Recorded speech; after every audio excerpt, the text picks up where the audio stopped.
¿Saben cómo se puede detectar un cáncer de próstata? ¿Qué es el robot Da Vinci o por qué los casos de piedras en el riñón están aumentando?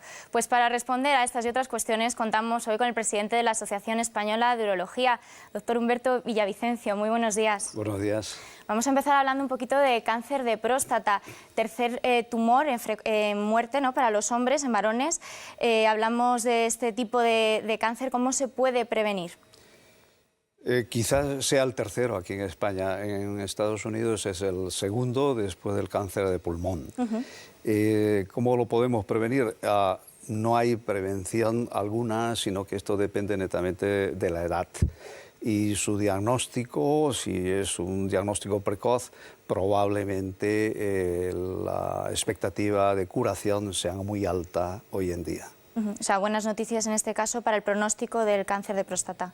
Correcto, porque si uno utiliza un método de intención curativa, como puede ser la misma cirugía, radioterapia, crioterapia, las tasas de curaciones rondan sobre el 70 al 90%.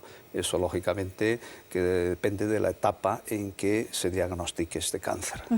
Doctor, relacionado con este tema que comenta de la etapa en que se diagnostica, habitualmente aquí en España se utiliza el índice del PSA, ¿no?, que se mide en análisis de sangre, sobre todo en hombres a partir de 45 o 50 años. Ha habido mucho debate con este tema. Ahora mismo, ¿cómo están las evidencias científicas? ¿Es útil, no es útil? ¿Se debe hacer en todos los varones mayores de 45 o 50 años? Sí, lo que ha saltado a la prensa ha confundido o sigue confundiendo a la sociedad.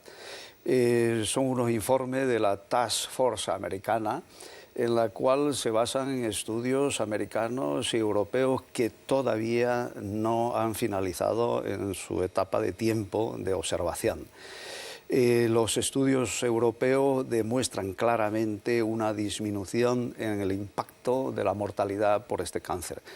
Sigue siendo controvertido porque hasta que no finalicen estos estudios, evidentemente. La prueba no se puede condenar de por sí, porque es el único instrumento, la única herramienta que tenemos hoy por hoy para diagnosticar o sospechar, diagnosticar un cáncer y que también nos sirve para su seguimiento. Otra cosa es el paciente qué haga con ese diagnóstico. Usted fue el primer cirujano que utilizó en nuestro país el famoso robot Da Vinci. ¿Qué aporta a la práctica clínica esta técnica, o este instrumento más bien? Bueno, prácticamente ha venido a dar precisión, porque son instrumentos, digamos, con una potente visión tridimensional. Son instrumentos muy finos.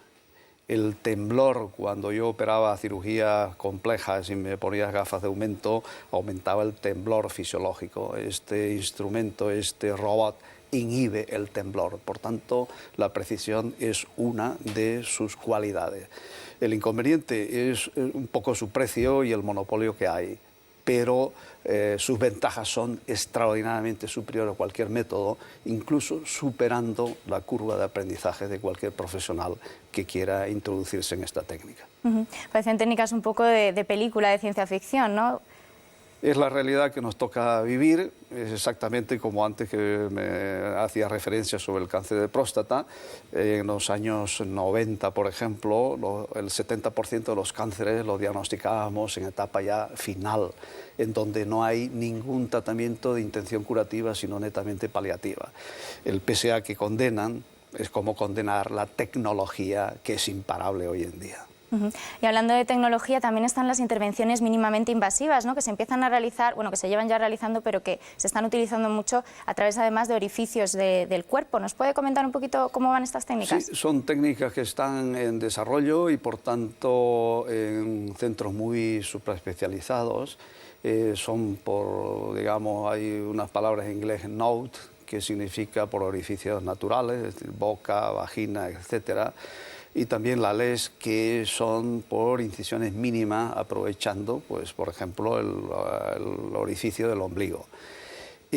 Son técnicas bastante complejas, sobre todo del puerto único, pero el robot, por ejemplo, lo va a introducir dentro de poco, lo cual facilitará una sola herida quirúrgica, la extracción, la operación en sí, y la extracción de la pieza quirúrgica por el mismo orificio, haciendo menos mínimamente invasiva una intervención que de por sí es compleja y realmente difícil de realizar. ¿Podríamos hablar que incluso se podrían realizar en trasplantes renales?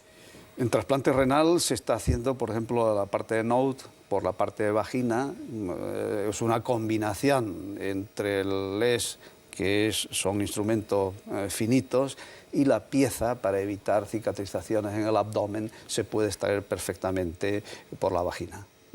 Doctor, se dice que se están desarrollando o que se pueden desarrollar en los próximos años más piedras en el riñón. ¿Hay alguna razón para que esto sea así? Porque no está relacionado con el envejecimiento, que siempre se habla que las enfermedades aumentan por el envejecimiento. Bueno, pues sí, le diría que sí, que están aumentando, se están duplicando, sobre todo en los países industrializados. Yo creo, sin descartar esta última observación que usted ha hecho, pues hay de índoles netamente dietético, digamos el abuso de la sal, las carnes rojas y también, evidentemente, la bollería industrial.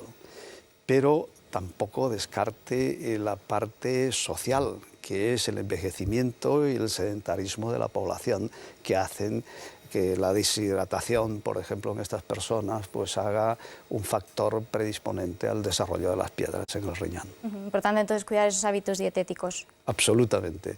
Es fácil, barato y realmente recomendable. En unos días se celebra el Congreso de la Sociedad.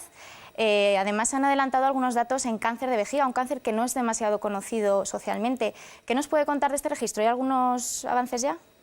Sí, hemos hecho primero la presentación a la Asociación Española de Urología sobre los primeros datos de un registro serio que se ha hecho en España. Finalizamos el año pasado el registro del cáncer de próstata y queríamos saber el cáncer de vejiga, que es muy importante en nuestra especialidad.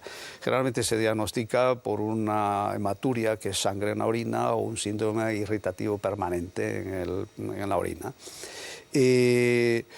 Pues tenemos una incidencia actualmente de 24 por 100.000 habitantes. Esto significa que estamos diagnosticando unos 10.800 casos anuales. Este es un cáncer que se presenta generalmente en el 85% en el hombre y solo un 15% en la mujer. Pero hay una clara dependencia, clarísima dependencia en el 70% entre fumadores o exfumadores. Y esto es importante que la sociedad lo sepa, porque es un método preventivo el dejar de fumar, porque induce al desarrollo. También enfatizar que este es un cáncer que recurre o gasta muchos recursos económicos, porque es un cáncer que requiere de por vida la vigilancia continua de estos pacientes. Doctor Villavicencio, pues nos dejamos muchos temas interesantes por tratarnos, pero nos quedamos sin tiempo, pues estaremos muy pendientes de ese congreso de la Sociedad Española de Urología. Muchas gracias por habernos acompañado hoy. Gracias a ustedes.